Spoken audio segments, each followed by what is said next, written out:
விஷயம் நீங்க சொல்றதை விட நாங்க நன்றி உணர்ச்சியோடு சொல்ல கடமைப்பட்டிருக்கிறோம். அப்பா செத்தா புள்ள பார்க்க முடியாது, புள்ள செத்து போனா கை குழந்தையா இருந்தா கூட அம்மா போய் கட்டி அணைச்சு முத்தம் கொடுக்க முடியாது கடைசி நேரத்துல கூட. அப்படி கொடுமையான தொற்று. இவங்க என்ன தெரியுமா பண்ணாங்க? இஸ்லாமியர்களுடைய பிணத்தை மட்டும் எடுப்போம் அப்படின்னு செய்தி கொடுக்கல, இஸ்லாமியர்களுக்கு மட்டும்தான் ஆம்புலன்ஸ்ல இடம் அப்படின்னு இவங்க தகவல் கொடுக்கல.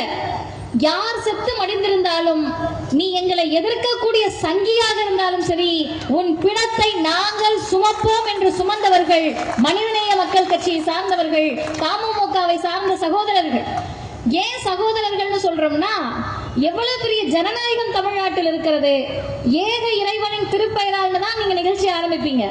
நிகழ்ச்சியை மட்டும் இல்ல, நாம ஏதாவது போன்ல சொன்னோம்னா, துபாயில இருந்தோ குவைத்ல இருந்தோ சவுதியில இருந்தோ அண்ணனுங்க யாராவது பேசினாங்கன்னா நிச்சயம் நீங்க வரணும்னு சொல்லுவாங்க. சரிங்கண்ணா வரோன்னு சொன்னா அவர்களுடைய மொழியில் இன்ஷா அல்லான்னு வாங்க. என்ன அர்த்தம்? இறைவன் விருப்பப்பட்டால் நீங்க வர முடியும்னு வாங்க. ஆனா மதிவதனியார் கடவுள் இல்லை கடவுள் இல்லை என்று சொல்லக்கூடிய தந்தை பெரியாரினுடைய இயக்கத்தை சார்ந்தவங்க. எது எங்களை இணைக்கிறது? இதுக்கு முன்னாடி பேசின அண்ணன் நெத்தியில தின்னூறு, மதிவதனி கருப்பு சட்டை, எல்லாருக்கும் கருப்பு துண்டு கொடுத்தாங்க, எனக்கு கொடுக்கல. ஏன்னா எங்களுடைய உடையே கருப்பு, அதனால துண்டு கொடுக்கல.